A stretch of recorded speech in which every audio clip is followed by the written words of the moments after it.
오늘은 연봉 협상할 때 해서는 안 되는 말 5가지에 대해 말씀드려보려고 합니다. 제가 연봉 협상 컨설팅을 하다 보면 안 해야 할 말들을 하고 오셔서 수습해드리게 되는 경우가 꽤 많은데요. 이런 말들은 대부분 회사의 방어 논리에 막히거나 이후 협상에서 발목 잡히게 만드는 경우가 대부분입니다. 그래서 연봉 협상을 앞두고 계신 분들이 오늘 영상 보시고 불필요한 말을 안 하시도록 도움이 되었으면 합니다. 이것들만 지키셔도 연봉 협상 중간 이상은 할 수 있습니다. 오늘 내용 중요하니까요. 협상 전에 꼭 보고 가세요. 그럼 시작해 볼게요. 5위는 내부 테이블 금액이 얼마인가요? 입니다. 이 질문을 하시는 분들은 내가 제시받은 연봉이 내부 테이블보다 많이 깎여서 온 거면 어떡하지? 하는 걱정 때문에 물어보셨을 건데요. 근데 이 질문은 사실 의미가 없어요. 무슨 얘기냐면 이 질문을 해도 회사가 알려줄 리가 없기 때문이죠. 아마도 보안사항이라고 하면서 말이죠. 회사 인사팀이 이걸 알려줄 의무도 없고 괜히 알려줬다가 기존 직원들 중에 불만인 사람이 나올 수도 있어요. 인사팀은 이런 분란이 생기는 걸 가장 경계합니다. 그리고 1차 제안 금액을 받은 후 이 질문을 했다고 쳐보죠. 근데 의외로 금액을 알려준다고 하면 오히려 더 큰 문제가 됩니다. 왜냐하면 제시한 금액이 그 내부 테이블 금액에 맞게 준 거라고 얘기할 게 뻔하니까요. 그렇게 되면 더 이상 협의의 여지가 없어지는 겁니다. 그러니까 이 질문은 해서 어떤 대답이 나와도 얻을 게 없는 질문입니다. 4위는 입사일 언제인가요? 입니다. 경력직 이직은 신입사원과는 다릅니다. 입사일은 당연히 협의의 영역이에요. 회사가 정하는 대로 무조건 따라야 하는 게 아니라는 거죠. 그러니까 사정이 있으면 회사가 어떤 특정한 날짜를 원한다고 하더라도 협의해서 조정할 수 있는 겁니다. 그런데 이 질문을 하면 이걸 그냥 회사 보고 정해달라고 얘기하는 거나 마찬가지가 되는 겁니다.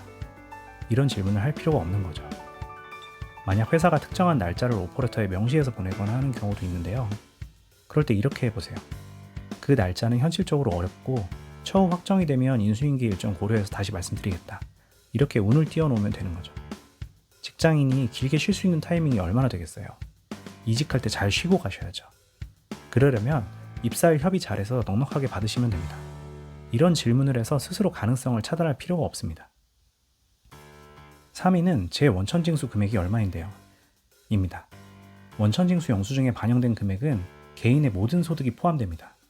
계약연봉과 성과급만 있는 경우도 있겠지만 그렇지 않고 잡다한 소득이 다 들어간 경우도 많죠. 특히 야근을 많이 해서 연장근로수당이 들어갔을 수도 있고 연차수당이나 일회성 보상금액도 포함됩니다. 그래서 회사 인사팀이 전직장 서류를 받을 때 원천만 받지 않고 연봉계약서나 급여명세서를 같이 달라고 하는 겁니다. 크로스체크하기 위해서요. 정확히 고정성 연봉을 파악하고 그 금액을 근거로 연봉을 산정해야지 원천 금액 높다고 그 기준으로 해줘버리면 회사 입장에서는 당연히 손해니까요. 이런 배경에서 내 원천이 얼마인데 그걸 맞춰달라고 단순히 얘기하는 건 좋은 전략이 아닙니다. 공격당할 여지가 너무 많죠. 정확히 내 보상 구조를 파악하고 고정성을 근거로 어필하는 것이 좋습니다. 물론 성과급이 아주 많다면 당연히 이것도 어필해야겠죠. 이건 성과급이 이직하는 회사보다 압도적으로 많을 때 해당합니다. 아무튼 단순히 원천 금액만 강조하지 말고 숫자 비교를 통해 더 받아야 하는 근거를 잘 정리해서 어필하시는 것이 좋습니다. 2위는 인터넷에 연봉 얼마라고 나오던데요? 입니다. 비슷한 말로는 현직자 누구는 얼마 받는다던데, 회사 초봉이 얼마로 알고 있는데 이런 것들이 있습니다. 이런 말들은 인사팀에게 공격받기 딱 좋은 말입니다. 오히려 괜히 했다가 마이너스 된다는 거죠. 일단 블라인드나 자플래닛 같은 인터넷에 나온 몇 년차 연봉을 얘기하면 인사 담당자의 대답은 뻔합니다. 잘못 알고 계세요. 사실과 다릅니다. 근데 이 말이 나오면 반박할 수가 있나요? 당연히 할 수가 없죠. 정확한 정보는 인사팀이 알고 있고 그 정보를 공개해야 할 의무도 없기 때문입니다. 이런 정보들은 그냥 참고만 해야지 추가 인상을 위한 근거로 활용하면 안 됩니다. 초봉을 언급하면서 별 차이 안 난다고 주장하는 것도 같은 논리로 막힐 수 있습니다. 현직자 누구는 얼마 받는다던데 라고 언급하시는 건 더 위험합니다. 그 사람이 누구죠? 개인 연봉은 외부에 공개하면 징계 대상입니다. 이렇게 나오면서 그 사람에게 피해가 갈 수도 있어요. 그리고 같은 연차에 누가 얼마를 받더라도 경력사원은 제각기 연봉이 다 다를 수밖에 없습니다. 정해진 금액 그냥 일괄적으로 적용할 거면 초우 협의를 할 필요가 없겠죠. 그러니까 다른 사람 얘기는 꺼내봤자 100점100패할 수밖에 없습니다. 가장 중요한 1위는 이겁니다. 여기서 조정이 가능한가요? 이것만큼 안타까운 질문이 또 없습니다. 만약 합격자가 인사팀에 이렇게 질문했는데 네, 안 됩니다. 이렇게 답이 나와버리면 그냥 거기서 처우 협의는 끝입니다. 본인이 스스로 협의의 여지를 닫아버리게 되는 거예요. 이 질문을 안 했다면 여러 근거를 제시하면서 얘기라도 해볼 수 있었겠죠. 그런데 괜히 이 질문을 했다가 어렵다, 현실적으로 쉽지 않다, 사실상 불가하다 이런 대답을 들어버리면 연봉 추가 인상의 가능성은 매우 낮아지게 됩니다. 그리고 사실 이런 질문은 이 회사가 간절한 사람만 하게 됩니다.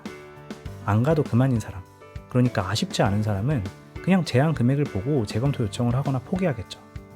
이직은 해야겠고 연봉은 아쉬운데 괜히 강하게 얘기했다가 채용 취소될까봐 조심스럽게 이렇게 질문하게 되는 겁니다. 그럼 이 질문을 받은 인사팀은 바로 눈치를 챕니다. 이 사람 오겠구나, 이렇게 말이죠. 입사하고 싶은 티가 많이 나는 사람에게 연봉을 굳이 잘해줄 필요가 있을까요? 그렇지 않죠. 적당히 해줘도 올 테니까요.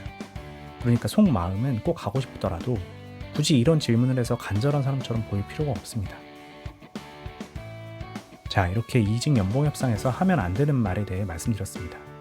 여기에 살짝 하나 덧붙이면 말씀드린 말들도 하면 안 되지만 그걸 전화로 하면 더 안 좋습니다. 전화는 무조건 합격자에게 불리합니다. 인사팀 채용 담당자는 전화로 분위기를 자기들이 유리한 쪽으로 몰고 가는데 도 같은 사람들입니다. 그러니까 연봉 협상을 전화로 하게 되면 신중하게 대응하셔야 합니다.